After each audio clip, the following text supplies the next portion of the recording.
नमस्कार दोस्तों, स्वागत है आपका स्टडी फॉर सिविल सर्विसेज में। वीडियो को पूरा देखिए। कोई भी आपका फीडबैक है, कोई सजेशन है, तुरंत वीडियो में कमेंट करके जरूर बताइए। अच्छा लगे तो वीडियो लाइक जरूर कर लीजिए और ऐसे वीडियो लगातार फ्री में पाने के लिए चैनल को तुरंत सब्सक्राइब कर लीजिए और बेल आइकन को जरूर टैप कर लीजिए ताकि आगे भी सारे वीडियो आपको मिलते रहे। यूट्यूब में फॉलो करते हैं तो प्लीज ये वाला फ्री टेलीग्राम चैनल जरूर ज्वाइन कर लीजिएगा। सारे नोटिफिकेशन, सारे अपडेट यहीं पे आते हैं, ध्यान रखिएगा। स्टडी फॉर सिविल सर्विसेज का कोई भी पेड ग्रुप अगर आपको ज्वाइन करना है तो सिर्फ 856480560609797523844455 यही नंबर है हमारे, सिर्फ जहां पे कॉल या व्हाट्सएप कर सकते हैं।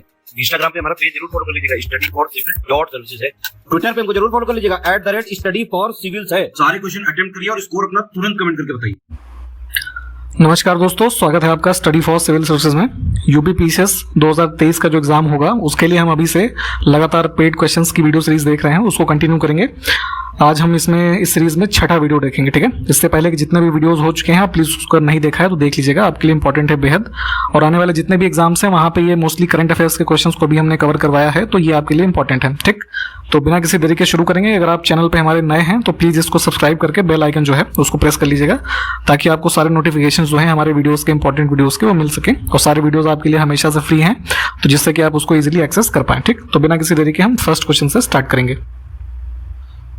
So the first question is the correct descending order हमसे पूछा जा रहा है, यानी कि ब्राजील में आयोजित डेफ ओलंपिक्स 2021 जो हुए थे तो उसके पदक तालिका में शीर्ष के जो 3 देशों का सही अवरोही क्रम जो है वो हमको बताना है, ठीक। तो देखिए, डेफ ओलंपिक्स यानी कि जो लोग सुन नहीं सकते ऐसे लोगों का ओलंपिक्स का, कह लीजिए, खेलों का आयोजन हुआ ब्राजील में। तो यहाँ पे ये ध्यान देने योग्य बात है। और इसमें अगर हम पदक की बात करें तो सबसे जो है यहाँ पे हमारा सी वाला ऑप्शन जो है ये करेक्ट हो जाएगा, यूक्रेन, यूएस और ईरान, ठीक। यूक्रेन ने टोटल इसमें जीते थे 138 मेडल्स, उसके बाद अमेरिका के पास जो है 55 एंड यहाँ पे ईरान को 40 मेडल्स मिले, ठीक है, ओवरऑल। और इसी आयोजन में भारतीय टीम ने भी हिस्सा लिया, जिसमें से कि भारत को कुल मिला के 17 मेडल्स मिले हैं, जिसमें से 8 गोल्ड थे, 8 ब्रॉन्ज और 1 सिल्वर, ठीक। और कलेक्टिवली देखा जाए तो भारत इस पूरे टूर्नामेंट में जो है 9वें पोजीशन पे था, ठीक। तो यहां से सी ऑप्शन को चूज कर लेंगे। हाल ही में केंद्र सरकार ने किसकी अध्यक्षता में भारतीय कपास परिषद यानी कि कॉटन काउंसिल ऑफ इंडिया, ठीक है, एक इस कह लीजिए हमारे ऑर्गेनाइजेशन की जो है फॉर्मेशन की घोषणा की है। तो किसकी अध्यक्षता में इसको खोला जाएगा ये हमको बताना है। तो इसमें सुरेश भाई कोटक जो है ना, इनका नाम याद रखिए। नेक्स्ट है कि जो साउथ कोरिया है तो वहां की कैपिटल है सियोल, ठीक। तो यहाँ पे 15th वर्ल्ड फॉरेस्ट्री कांग्रेस 2022 जो है जिसका आयोजन हुआ है, 15वीं विश्व वानिकी कांग्रेस। तो इसका थीम क्या है हमको ये बताना है, ठीक है। तो यहाँ पे जो ये वर्ल्ड कांग्रेस हुई है फॉरेस्ट के संबंध में, इसका थीम ये था, ऑप्शन बी हमारा करेक्ट होगा, building a green healthy and resilient future with forest, ठीक। ऑप्शन बी हमारा करेक्ट होगा। आयोजन जो है किस डेट को हुआ था, क्या कोई कॉमेंट करके बताएगा। नेक्स्ट है कि फॉस्टरिंग इफेक्टिव एनर्जी ट्रांजिशन 2022 इस नाम की एक रिपोर्ट जो है निम्न में से किसके द्वारा प्रकाशित की गई है, ठीक है। तो रिसेंटली ये रिपोर्ट जो है एनर्जी ट्रांजिशन के संदर्भ में लाई गई है वर्ल्ड इकोनॉमिक फोरम यानी कि विश्व आर्थिक मंच जो है इनके द्वारा। ऑप्शन हमारा ये करेक्ट हो जाएगा। और इस रिपोर्ट को लाने के पीछे उद्देश्य जो है, इसमें इस रिपोर्ट के माध्यम से जो है private sector as well as जो पब्लिक सेक्टर है इन दोनों से एक तरीके से कह लीजिए रिक्वेस्ट की गई है कि जितने भी रिक्वायरमेंट है आपके एनर्जी के सोर्सेज के, उसको आप जल्दी से जल्दी जो है रिन्यूएबल और एनवायरमेंट फ्रेंडली मोड जो है, जैसे कि आपके रिन्यूएबल एनर्जीज हो गए है ना, सोलर वाले, या फिर जैसे हाइड्रोजन वगैरह इलेक्ट्रिक एनर्जीज है ना, तो इसमें ट्रांसफॉर्म करें ताकि वो इको फ्रेंडली हो सके, ठीक। तो उसी के संबंध में ये रिपोर्ट लाई गई है। अगला देखिए, पहला वैश्विक साइबर सुरक्षा आउटलुक रिपोर्ट 2022 किस संस्था के द्वारा जारी किया गया है, ठीक है।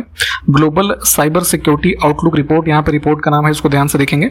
तो ये रिलीज किया है, इसको भी वर्ल्ड इकोनॉमिक फोरम यानी कि विश्व आर्थिक मंच ने। ऑप्शन ए हमारा करेक्ट हो जाएगा। इस रिपोर्ट में बेसिकली मेन एक हाईलाइट जो किया गया है चीज को, वो ये है कि कोविड-19 पैंडेमिक के द्वारा जो है जो इंटरनेट या कह लीजिए डिजिटलाइजेशन है पूरे वर्ल्ड में, वो 10 गुना के करीब जो है बढ़ गया है। यानी कि इसमें एक इन्होंने वर्ल्ड बैंक के एस्टिमेट के हिसाब से ये डेटा दिया है कि जो टोटल इंटरनेट ट्रैफिक है जो कि 2020 के अंत तक जितना था उसका जो है लगभग 50% इंक्रीज होके 2022 के एंड तक ये जो है ट्रैफिक हो जाएगा इंटरनेट का, ठीक। यानी कि कुल मिला के वही कि जो डिजिटलाइजेशन पे जितना भी डेटा आने वाले दिनों में या कह लीजिए कोविड-19 पैंडेमिक के दौरान बढ़ा है, उस सब से संबंधित ये रिपोर्ट दी गई है। जनवरी 2022 में किस देश ने विश्व आर्थिक फोरम दावोस एजेंडा 2022 में P3, तो P3 क्या है, प्रो प्लैनेट पीपल, इस मूवमेंट का प्रस्ताव रखा है। ठीक, तो ये एजेंडा जो है कह लीजिए किसी और के द्वारा नहीं, भारत की तरफ से रखा गया है। ऑप्शन ए हमारा करेक्ट होगा। वर्चुअल मोड में जो है ये वर्ल्ड इकोनॉमिक फोरम का कह लीजिए एक सेशन जो है, इसमें प्राइम मिनिस्टर ने जो है पार्टिसिपेट किया और वहाँ पे ये P3 जो मूवमेंट है इसके बारे में इन्होंने जो आइडिया दिया। और P3 मूवमेंट ये प्रो प्लैनेट पीपल मूवमेंट जो है ये किससे संबंधित है, तो इंडिया का जो क्लाइमेट चेंज से है ना, जो है कह लीजिए क्लाइमेट चेंज के लिए जो कमिटमेंट्स हैं ग्लोबल फोरम पे, उसको एड्रेस करने के लिए आइडिया इनके द्वारा दिया गया है। और इसमें कुल यही बताया है कि जो है कलेक्टिवली जो जैसे भारत का जो टारगेट है ना नेट जीरो कार्बन एमिशन का, कब तक है ये 2070 तक। ठीक, तो उसी की दिशा में जितने जो प्रयास वगैरह किए जा रहे हैं उसके संबंध में क्लीन, ग्रीन, सस्टेनेबल और रिलायबल सोर्सेज जो है एनर्जी के, उन सबको अडॉप्ट करने के बारे में एक ये मूवमेंट है। थोड़ा डिटेल में भी इसको पढ़ लीजिएगा क्योंकि लास्ट ईयर भी इससे रिलेटेड क्वेश्चंस जो है वो पूछे गए हैं। जैसे COP26 हुआ था तो उसमें जो कमिटमेंट्स जैसे इंडिया की तरफ से दिए गए थे उनसे भी लगातार चीजें पूछी गई हैं। अगला है Hurun global health care rich list 2022 में किसे शीर्ष स्थान, यानी कि टॉप पे कौन है इस लिस्ट में। तो हुरून के द्वारा जो है रिच लिस्ट निकाली जाती है, तो उसमें हेल्थ केयर वाली जो लिस्ट आई है इसमें जो सीरम इंस्टीट्यूट ऑफ इंडिया है तो उसके यहाँ पे जो ये है ना साइरस एस पूनावाला है ना, ये इस लिस्ट में टॉप है, यानी कि फर्स्ट प्लेस पे है। तो ऑप्शन हम जो है बी को चुनेंगे।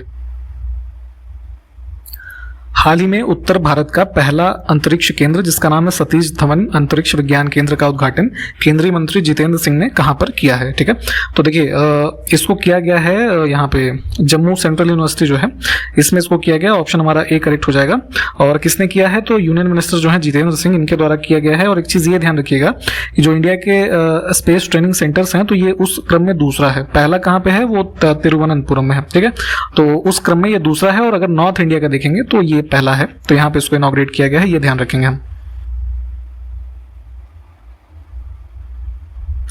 अगला है निखत जरीन ने महिला वर्ल्ड बॉक्सिंग चैंपियनशिप 2022 में किस देश की खिलाड़ी जिटपोंग जुटामस है ना, इनका नाम देख लीजिए, इनको हरा करके गोल्ड मेडल जीता है। तो भारतीय ये बॉक्सर निखत जरीन, तो इन्होंने जीता था ये जो है इनको हराकर गोल्ड मेडल। और ये संबंधित है थाईलैंड से, है ना, ये जो प्लेयर है जिटपोंग।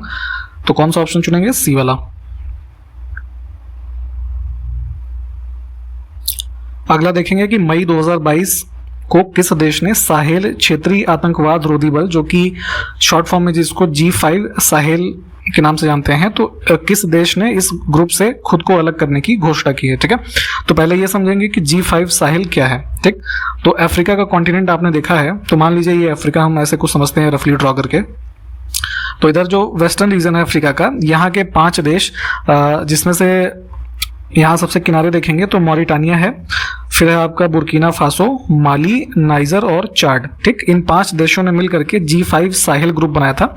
एंटी टेररिस्ट ग्रुप था बेसिकली। अलकायदा का जो है यहाँ पे काफी ज्यादा प्रभाव बढ़ गया था, तो उसको इससे फाइट करने के लिए कलेक्टिवली इस रीजन में इस ग्रुप को फॉर्म किया गया इनके द्वारा 2014 में। ठीक, तो अभी रिसेंटली जो है इसमें से अब यहाँ पे किस देश ने जो है पूछा जा रहा है कि अलग होने की घोषणा की है, तो माली ने जो है इसमें अलग होने की घोषणा की है इस ग्रुप से। ठीक, अब आपसे एक प्रश्न ये है कि माली ने ऐसा अनाउंसमेंट क्यों किया है, जरा कमेंट करके बताइए। कमेंट जो आप सबसे अच्छा करेगा उसके कमेंट को हम पिन करेंगे। ठीक, तो कमेंट करके बताइए जरा। हाल ही में विश्व शासन संकेतक यानी कि वर्ल्ड वाइड गवर्नेंस इंडिकेटर जो है ये एक जो है कह लीजिए रिपोर्ट एक तरीके का है। इसको रिलीज कौन करता है, तो किस ऑर्गेनाइजेशन ने भी हाल ही में किया है, तो ये रिलीज किया जाता है यहाँ पे वर्ल्ड बैंक के द्वारा। सी ऑप्शन हमारा करेक्ट हो जाएगा। और बेसिकली इसमें क्या है कि ये एक रिसर्च डेटा सेट है जो कि डिटेल्स देता है किसकी, ओपिनियंस और कह लीजिए जितने भी एक ओपिनियन लेते हैं या कह लीजिए सजेशन लेते हैं, एक डेटा सेट जिसमें कि डेवलपिंग और डेवलप्ड नेशन के वहाँ के कौन कौन से शामिल होंगे इसमें, कॉर्पोरेट्स, सिटीजन्स और जो कुछ एक्सपर्ट ग्रुप्स हैं, किसके बारे में इनका ओपिनियन और ये जो कह लीजिए सजेशन लिया जाता है, तो वो ये क्वालिटी ऑफ गवर्नेंस जो है उसके बारे में। ठीक, और लगभग इसमें वर्ल्ड वाइड गवर्नेंस इंडिकेटर में जो नंबर ऑफ कंट्रीज की बात करें तो 200 से ज्यादा कंट्रीज प्लस टेरिटरीज जो है वहाँ का डेटा सेट जो है इसमें एसेस करके रिलीज किया जाता है। अगला देखिए, भाप को रिसाइकिल करके बॉयलरों में ऊर्जा बचाने की तकनीक विकसित करने वाले अब इनमें से कौन है जो ये महानुभाव कि इनको अमेजन संभव उद्यमिता चुनौती 2022 का जो पुरस्कार है उसके लिए प्रथम पुरस्कार दिया गया। ठीक है, तो जो कंपनी है अमेजॉन उसके द्वारा ये पुरस्कार यहाँ पे दिया गया है इनको। और ये सुभाष ओला जी हैं, ये राजस्थान के अलवर डिस्ट्रिक्ट से बिलोंग करते हैं। तो उन्होंने जो है ये स्टीम जो है ना, इसको कलेक्ट करके उसको एनर्जी के रूप में यूज करने से संबंधित जो कुछ सिस्टम बनाया है, उसके लिए उनको ये अवार्ड मिला है।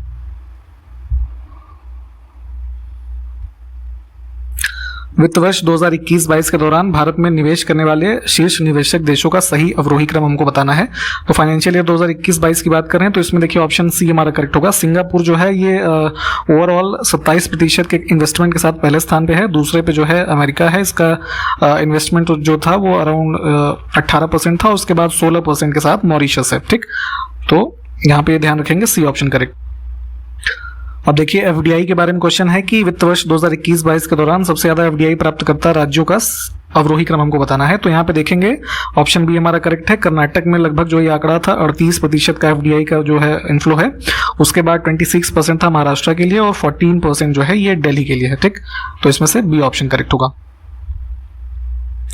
नेक्स्ट है कैडी वाइपर, है ना, हाल ही में खबरों में था, तो ये क्या है? ठीक है, तो this is a computer malware, option सी।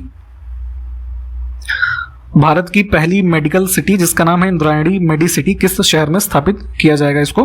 तो अभी महाराष्ट्र की जो गवर्नमेंट है इन्होंने अनाउंस किया है कि लगभग जो है 300 एकड़ के एक लैंड में जो है सारी मेडिकल सुविधाओं के साथ ये इंद्रायणी मेडिकल सिटी को स्टैब्लिश किया जाएगा पुणे में, ऑप्शन बी। अगला है अहिंसा विश्व भारती संस्था भारत का पहला विश्व शांति केंद्र कहाँ पर स्थापित करने जा रही है? तो अहिंसा विश्व भारती संस्था जो है बेसिकली एक कह लीजिए जो जैन कम्युनिटी है उनसे बिलोंग करती है। ठीक है, तो एक जैनाचार्य हैं डॉक्टर लोकेश जी, तो उन्होंने अभी हाल ही में अनाउंस किया है कि जो भारत का पहला वर्ल्ड पीस सेंटर बनाया जाएगा ये यहाँ पे हरियाणा में गुरुग्राम में बनाया जाएगा। ठीक, मेदांता हॉस्पिटल जो है उसके ऑपोजिट में कहीं पे जो है इसको लोकेट किया जाएगा, तो ये ध्यान रखिएगा। इनमें से किस देश ने दुनिया का सबसे बड़ा साइबर अभ्यास लॉक्ड शील्ड्स 2022 जीता है? ठीक है, तो लॉक्ड शील्ड्स क्या है बेसिकली? तो ये कह लीजिए annual international live cyber defence के क्षेत्र में एक एनुअल एक्सरसाइज है जिसमें कई सारे देशों ने अभी हाल ही में पार्टिसिपेट किया है। इसको ऑर्गेनाइज किया गया था एस्टोनिया में। ठीक है, इसको भी ध्यान रखेंगे। और इसको जीता है फिनलैंड ने। ठीक, ऑप्शन ए। तो डिजिटल वर्ल्ड के क्षेत्र में काफी इंपॉर्टेंट अभ्यास है, इसको एक बार डिटेल में भी पढ़ सकते हैं आप। अगला देखिए, हाल ही में खबरों में रहा सिरपुरकर जांच कमीशन जो है निम्न में से किस मामले से संबंधित है? ठीक है, तो सिरपुरकर ये बेसिकली एक पूर्व जस्टिस थे, जस्टिस वी एस सिरपुरकर। इनके द्वारा एक ये कमीशन इंक्वायरी के लिए गठित किया गया था जो 2019 दिसंबर में हैदराबाद में एक ये दिशा रेप केस हुआ था ना, तो इसके जो अक्यूज्ड थे इसमें 4 लोगों का जो है इनकाउंटर कर दिया गया था हैदराबाद पुलिस के द्वारा। ठीक, तो काफी चर्चा में रहा था, तो उसी के जो है इंक्वायरी से संबंधित ये कमीशन गठित किया गया था। तो रिसेंटली जो है सुप्रीम कोर्ट में इससे संबंधित कुछ जो है एक्टिविटीज थी, तो इसलिए चर्चा में रहा था। डी ऑप्शन हमारा करेक्ट है, इसको देख लीजिएगा एक बार। मई 2022 में लोकसभा अध्यक्ष ओम बिरला ने कोटा में सुपोषित मां अभियान के द्वितीय चरण का शुभारंभ किया है। तो हमें यह बताना है कि यह अभियान जो है किस वर्ष में लॉन्च किया गया था? तो इसको शुरू किया गया था 2020 में। और इसका जो ऑब्जेक्टिव है सुपोषित मां अभियान का, इसमें लगभग जो है 3000 जो प्रेग्नेंट वुमेन है ना, तो उनके जो है न्यूट्रिशनल जो एक्टिविटीज है या इंग्रेडिएंट्स है उनको बढ़ाना है, उनको सुपोषित करना है। ठीक,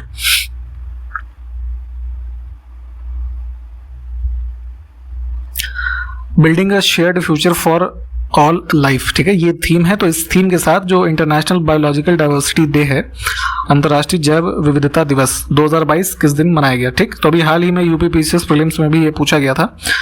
डी ऑप्शन हमारा करेक्ट हो जाएगा।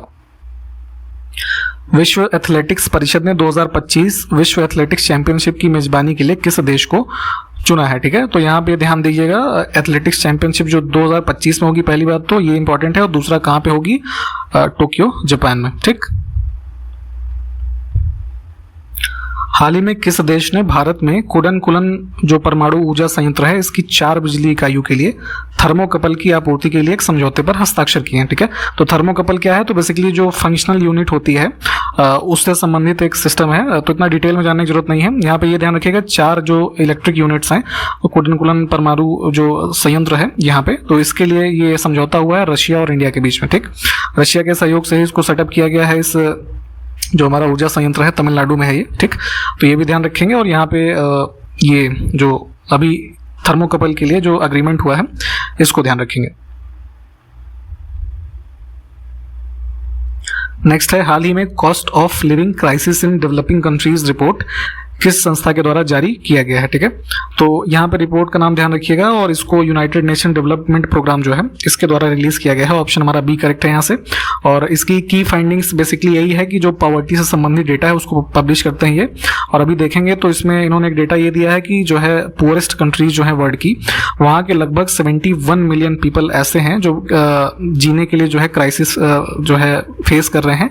और आने वाले दिनों में ऐसे 71 मिलियन पीपल जो है एक्सट्रीम पॉवर्टी की ओर बढ़ जाएंगे। जो अभी एक पॉवर्टी वाली कंडीशन है तो उससे लगभग ये एक्सट्रीम पॉवर्टी की ओर बढ़ रहे हैं। तो कुछ इस तरीके की फाइंडिंग्स इस रिपोर्ट में दी गई हैं। हाल ही में किस देश ने AGM-183A air launched rapid response weapon, ठीक है, इसका सफलतापूर्वक परीक्षण किया है। तो ये काइंड ऑफ एक तरीके से समझिए मिसाइल है जो कि एक air launch rapid response weapon के रूप में यूज़ की जाती है। और इसको लॉन्च तो किया है ये अमेरिका यानी US ने, ठीक है।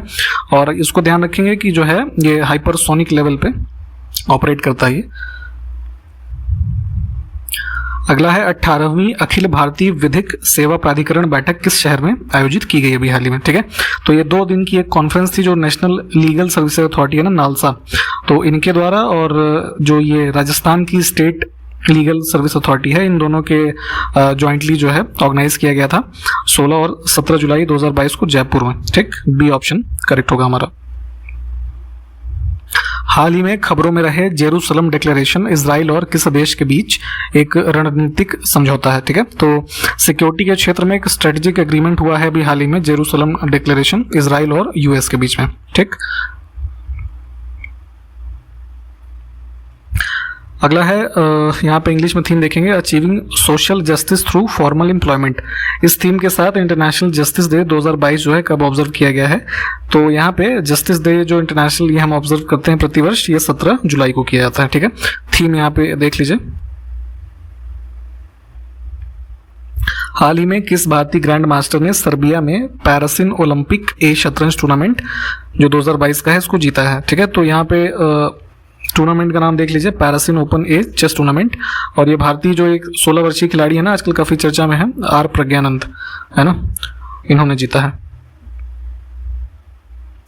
जून 2022 के लिए ICC men's player of the month award किस देश के खिलाड़ी जॉनी बेयरस्टो ने जीता है, ठीक है। तो ये किस देश के प्लेयर हैं, इंग्लैंड के हैं, ठीक है। इन्होंने जीता है। ICC के द्वारा जो है मंथ अवार्ड दिया जाता है प्लेयर ऑफ द मंथ, तो उसके लिए इनको चुना गया है। नेक्स्ट है विनय सहस्त्रबुद्धे और सच्चिदानंद जोशी, इन दोनों के द्वारा लिखी गई connecting through culture and overview of India's soft power strength, ठीक है, ये पुस्तक का नाम है। तो ये लिखा गया है, दोनों लेखक के नाम यहाँ पे लिखे हैं। तो इसको विमोचित किसने किया है ये हमको बताना है। तो यहाँ पे रिलीज किया गया था ये पुस्तक जो है फॉरेन मिनिस्टर S जयशंकर के द्वारा।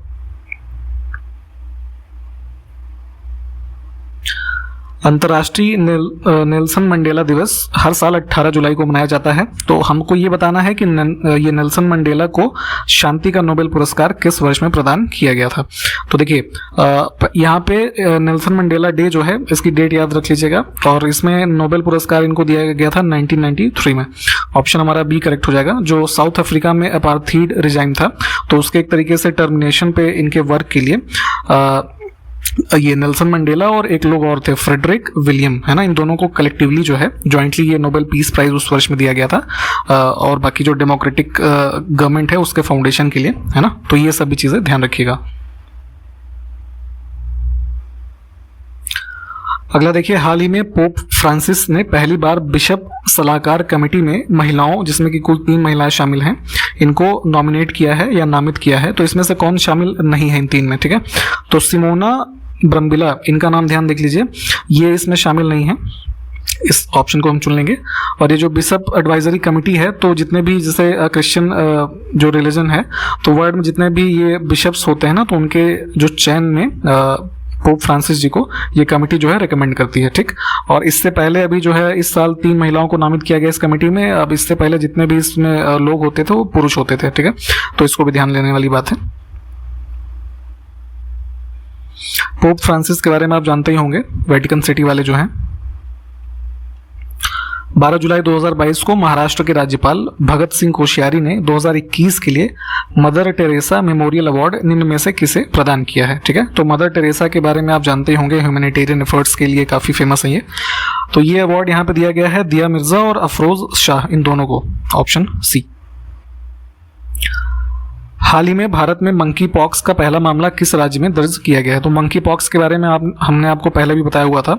तो भारत में पहला मामला दर्ज किया गया है केरल में। ठीक है, एक व्यक्ति जो यूएई से इंडिया में आया है, ठीक है, तो यहाँ पे उसके अंदर जो है मंकी पॉक्स के लक्षण जो पाए गए हैं। ठीक, कोरोना भी जो है पहली बार केरल से गया था, इसको भी ध्यान रखिएगा।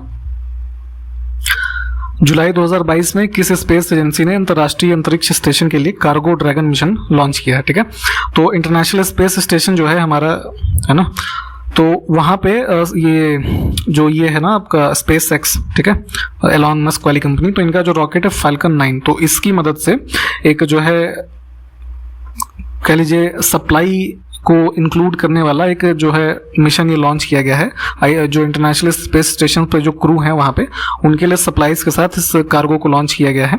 तो इस वजह से ये चर्चा में रहा था, तो यहाँ पे इन चीज़ों को ध्यान रखेंगे। स्पेस एक्स ने इसको लॉन्च किया है। हाल ही में किस देश की सरकार ने शिंजो अबे, जो जापान के पूर्व प्रधानमंत्री थे, अब इनकी हाल ही में मृत्यु हो गई थी, तो इनको मरणोपरांत जो है अपने सर्वोच्च सम्मान जिसका नाम है supreme order of the chrysanthemum, इससे सम्मानित करने का निर्णय लिया है। ठीक है, तो ये सुप्रीम ऑर्डर ऑफ क्राइसेंथेमम जो है जापान का ही सबसे हाईएस्ट सिविलियन ये अवार्ड है, जैसे इंडिया में भारत रत्न होता है। ठीक, तो यहाँ पे डी ऑप्शन को चुनेंगे। ठीक, मरणोपरांत प्राप्त करने वाले ये अवार्ड के जो है चौथे हकदार हैं, जो यहाँ के प्राइम मिनिस्टर्स हो चुके हैं। इससे पहले जो है मरणोपरांत यहाँ पे 3 लोगों को दिया जा चुका है।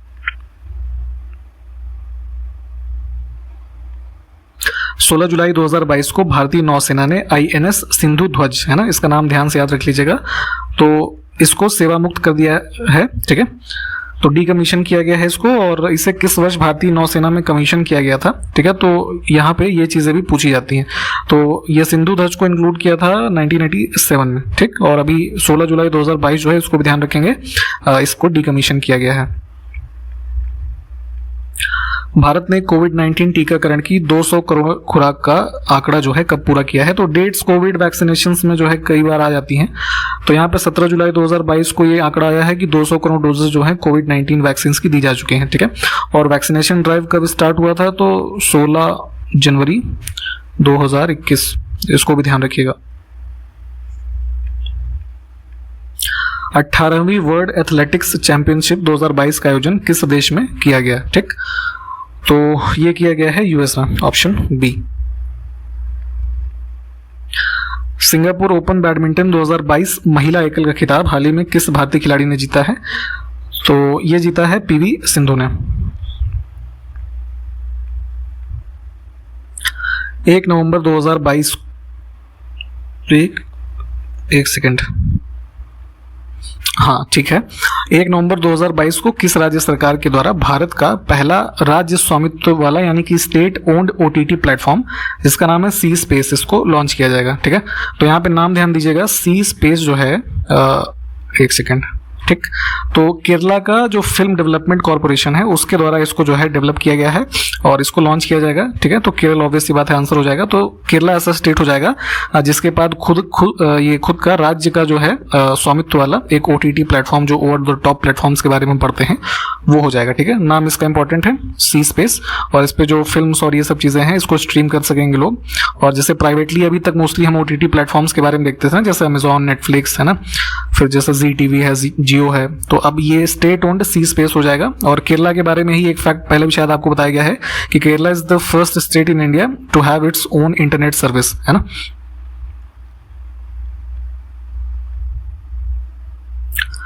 19 मई 2022 को आयोजित 14वीं ब्रिक्स के विदेश मंत्रियों की बैठक की मेजबानी किस देश ने की है? ठीक है, तो इस मीटिंग की जो चेयरमैनशिप थी ये चाइना ने किया है, ऑप्शन बी। देश में पहली बार आयोजित होने वाले राष्ट्रीय महिला जनप्रतिनिधि सम्मेलन 2022 का आयोजन निम्न में से किस राज्य की विधानसभा की ओर से किया जा रहा है? हालांकि ये आयोजन हो चुका है। तो ये तिरुवनंतपुरम में जो है ये कॉन्फ्रेंस हुई, जो है वुमेन लेजिस्लेटर्स कॉन्फ्रेंस, तो ऑप्शन हमारा कौन सा करेक्ट हो गया, सी वाला, है ना। यहाँ पे ऑर्गेनाइज किया गया इसको, और आज़ादी का जो अमृत महोत्सव इनिशिएटिव है ना, तो उसी के एक पार्ट के रूप में इसको आयोजित किया गया है, और इसको जो है इनॉग्रेट किया था प्रेसिडेंट ऑफ इंडिया ने, ये भी ध्यान रख सकते हैं आप।